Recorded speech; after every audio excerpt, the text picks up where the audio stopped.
Hello YouTube, this is Morgan, Airspeed Prime, here at my next Teenage Mutant Ninja Turtles episode review. This one's going to be for Season 5, Episode 1, The Tale of the Demodragon? It's the Scroll of the Demodragon, sorry. Anyway, a few interesting things about this as the first episode of Season 5. One, it is the last season. We know that it's confirmed because there is a new TMNT show coming in 2018. It's going to be 2D animated. We don't know a lot about it right now. I don't think we have any visuals. But just interesting that they confirmed that, and I suppose more or less that this show is coming to an end to make way for that, and they're not really planning on wasting too much time in terms of transitioning between TMNT shows.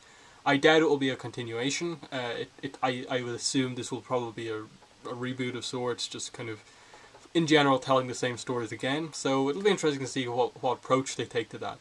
But also, with this being Season 5, they changed the intro in the most kind of clear way that they have out of any of the seasons.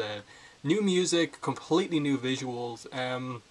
I really liked the visuals. I thought it was really cool how they did the colours for each of the turtles, and they did a lot of really unique stuff with the graphics. Didn't like the music for the opening though. I didn't like how different it was than the previous ones. But overall, I appreciated the effort they put in terms of making the new opening so kind of different than the other ones, and not just being a slightly updated version of the same intro we've had the whole time. And then also the show title seems to have changed for Season 5. It seems to be called Tales of the Teenage Mutant Ninja Turtles. That's why the whole Tales bit I got confused with at the start. As for the episode itself, okay. Like, I think right up until the very end I was just kind of like, this is a very, like, below par episode. This is just like really, really average. There's nothing all that amazing going on here. Even the reveal at the end though, like that, okay, Tiger Claw ultimately wants to resurrect Shredder, is like, okay, immediately, really? You're just gonna get him back?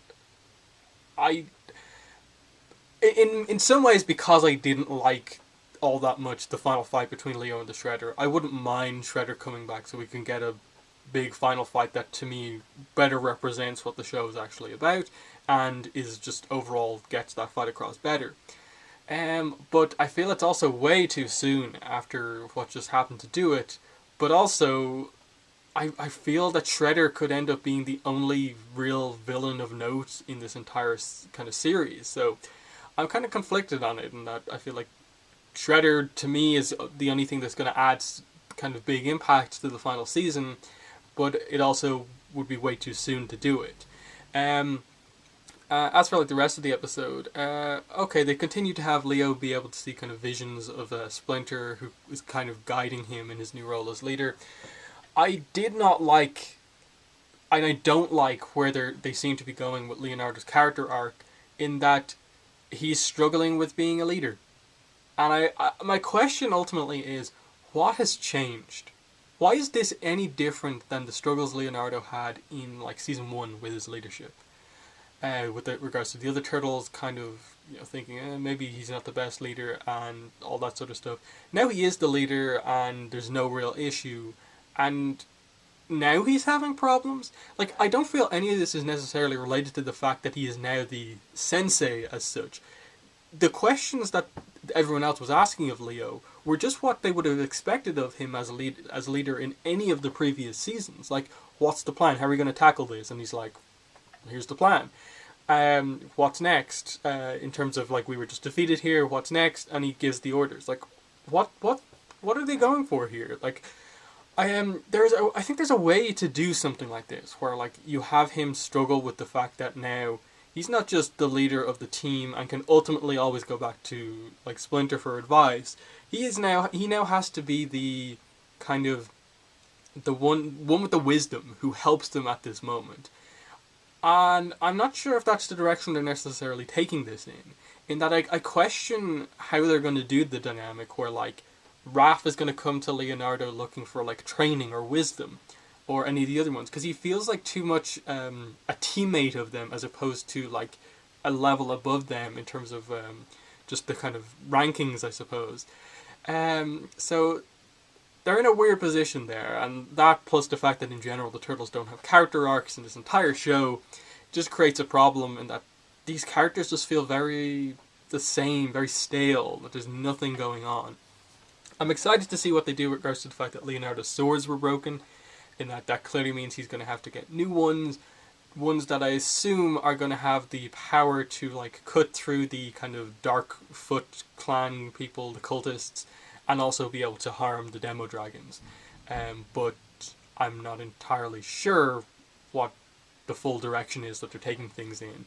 But if there is some sort of request to get Leonardo's new swords, I'm actually interested in that, because an upgrade in their skills, an upgrade in their weaponry that sticks, that isn't just like, oh, we're archers and like mystic versions of the turtles now, or like we're wearing dark black armor now and it's only for one off and it doesn't necessarily mean anything for their power level.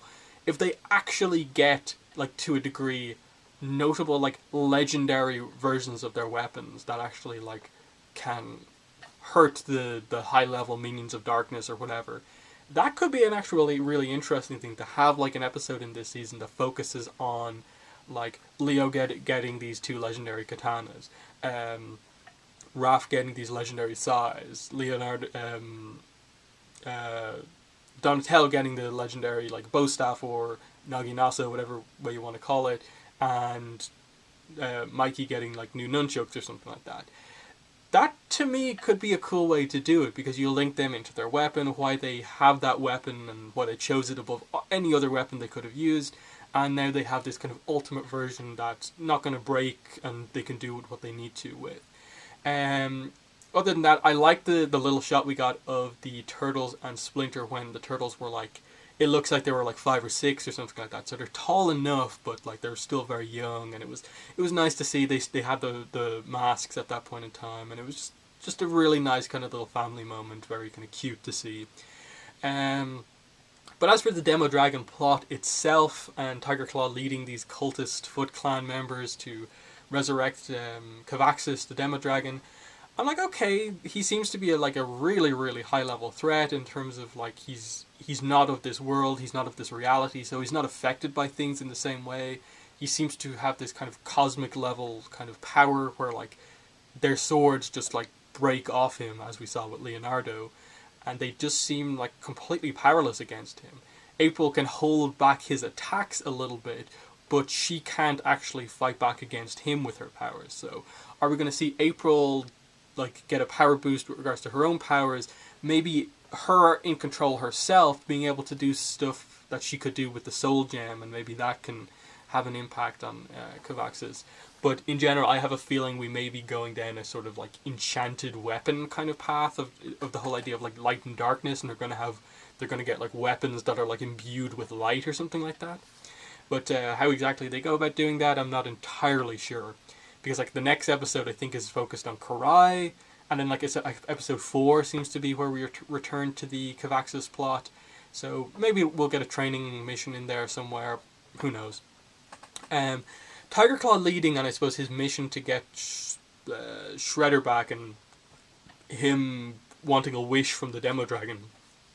Interesting that he's not committing to maybe being the leader on his own. He still believes that Shredder has to be the leader. That's interesting. It speaks to his loyalty, that he's still obsessed with the Shredder. I'm wondering now, does this being the Cavaxis actually have the power to bring people back? Is there any limitations on what Tiger Claw can actually wish for, or what?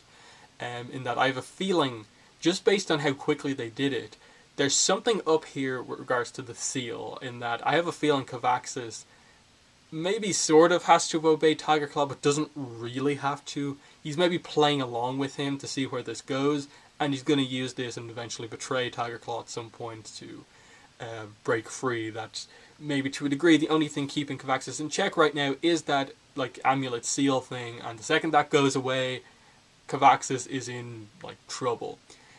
Or no, the rest of the world is in trouble from Cavaxis. So that's interesting. I almost have a feeling they'll start off like the next episode that focuses on Cavaxis and kind of just say that no, if someone is dead, they can't be resurrected or something like that. But this is the last season. There's only 20 episodes. We know the descriptions for the first 4 or 5. ending with another fight against Shredder, a resurrected one. Maybe trying delving into his character a little bit more. Maybe touch on a hint of redemption before you properly finish him off. I could see them maybe going down that route, because I don't really see this dragon being the villain for the complete final season, and I think they need to at some point bring back the really important villain of Shredder, and maybe give the Turtles as well as Leonardo a chance against him, but we'll have to wait and see, of course. But in the comments, let me know what your thoughts were on the episode. As I said, overall I thought it was okay. Some parts were good. For the most part, it just felt like another episode of the show for the most part. But I'm interested enough that I want to see where this season goes, especially with the fact that it is shorter. They've renamed it kind of Tales of the Turtles, so perhaps they've taken a lot of the more fillery aspects of seasons out of this one and will be more focused, which I'm hopeful for. But in the comments, let me know what your thoughts were on the episode. But other than that, that's been the video. Thanks for watching, and bye.